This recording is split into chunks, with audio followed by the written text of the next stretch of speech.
Ever wondered why we humans, the most intelligent species on the planet, often act against our own interests? Why do we sabotage our own happiness, success, or health? I have worked really hard to put this video together with the hope that it will help us rip out of your life any potential of self-sabotage. Well, let's dissect this concept called self-sabotage. It's a bit like going on a diet and then eating an entire chocolate cake on day 2. We know it's not good for us, but we do it anyway. It's a subconscious pattern of behavior that interferes with our long-term goals, and it's as common as finding a cat video on the internet. Now you might be thinking, why would I ever sabotage myself? I want to be happy, successful, and healthy. That's a valid point, but the tricky part about self-sabotage is that it's not an intentional act. It's like a sneaky ninja of the mind, working behind the scenes to undermine your efforts. Remember the last time you procrastinated on a project even though you knew the deadline was looming? Or that time you decided to watch just one more episode on Netflix instead of getting a good night's sleep? That's self-sabotage in action. It's like your brain suddenly decides to be an unruly teenager rebelling against what's good for it. But why do we do this? Why do we undermine our own happiness and success? Well, the reasons are as complex as a Rubik's Cube and as varied as pizza toppings. It could be fear of failure, fear of success, a sense of unworthiness, or simply old habits that die hard. It's like we're in a boat, rowing towards our goals. But then, self-sabotage pops up, drilling holes in our boat, and we end up working twice as hard just to stay afloat, let alone move forward. But here's the good news.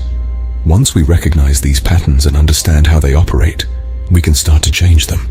It's like turning on the light in a dark room.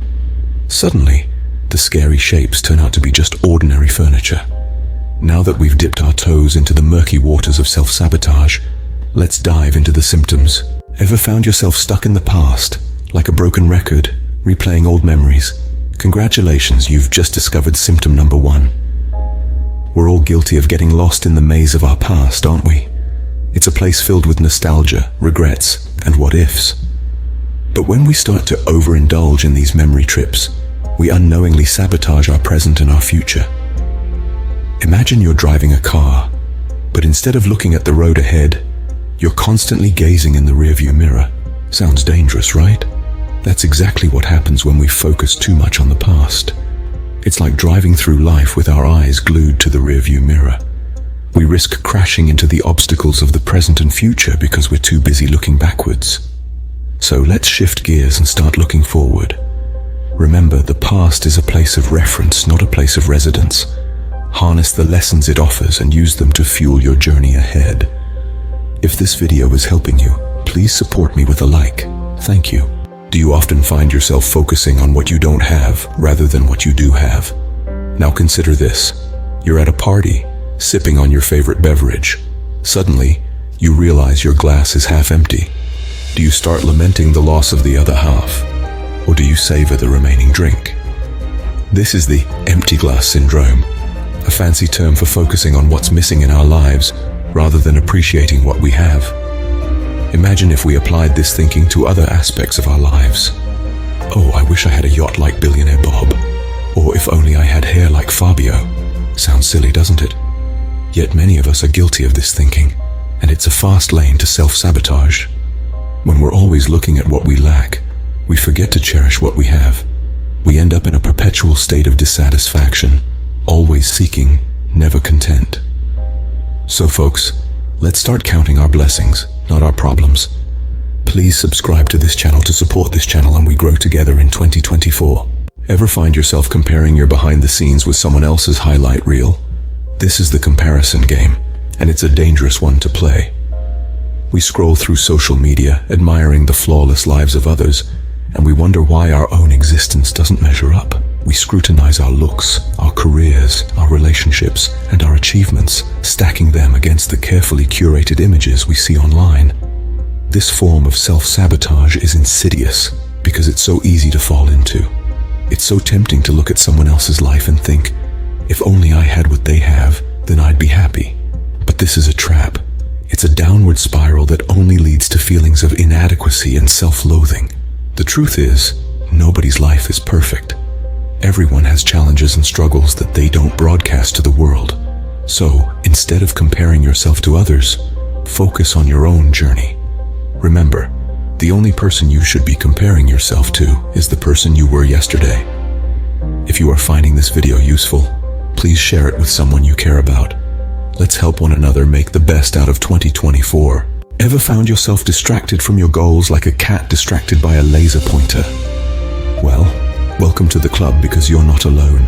Distraction, my friends, is a sneaky saboteur. It's like that sweet, sugary dessert that tempts you away from your healthy eating plan. Imagine you're on a journey, heading towards the destination of your dreams.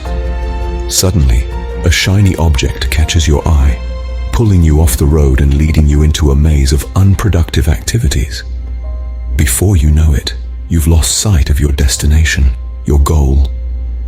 Distractions come in all shapes and sizes. They could be as subtle as a random thought that spirals into an hour-long daydream, or as glaring as the constant ping of social media notifications. The secret to overcoming the distraction dilemma: practice mindfulness, stay present and focused. Remember, distractions are just temporary diversions, not permanent detours. So, let's keep our eyes on the prize, not the shiny objects in the corner. Ever found yourself talking more about your past than your future? It's a common sight at social gatherings, isn't it? We all love a good story, especially ones that take us down memory lane. But there's a catch.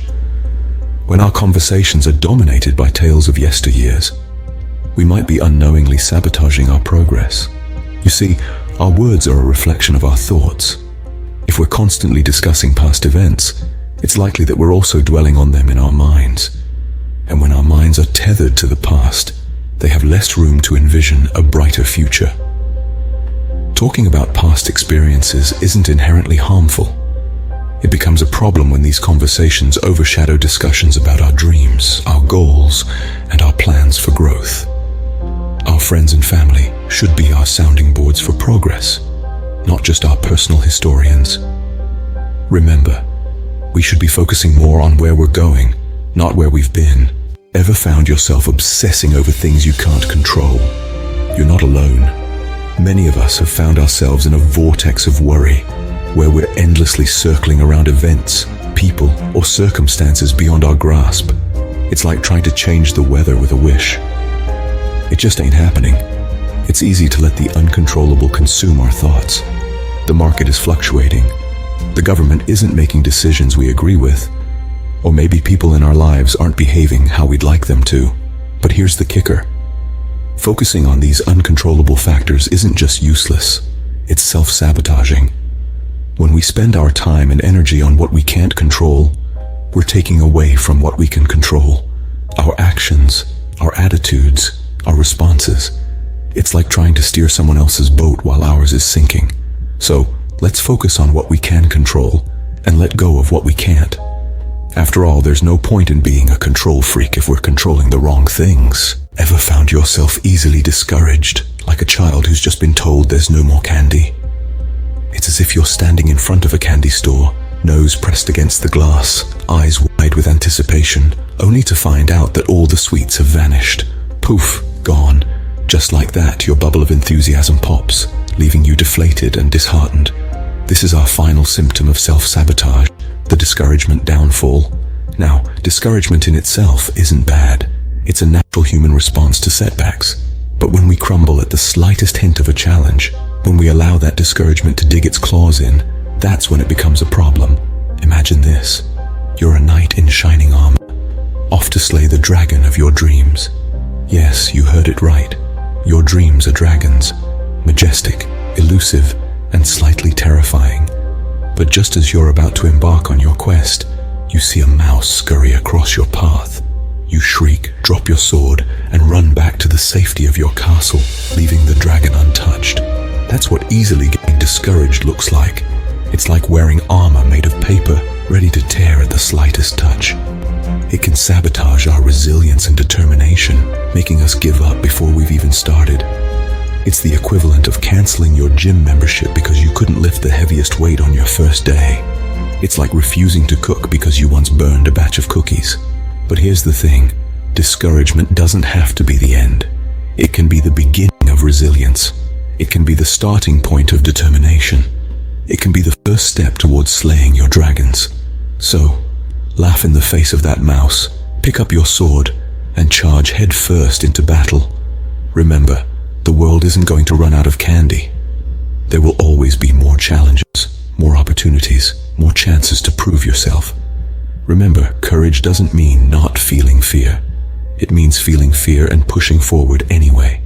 Don't let discouragement sabotage your success.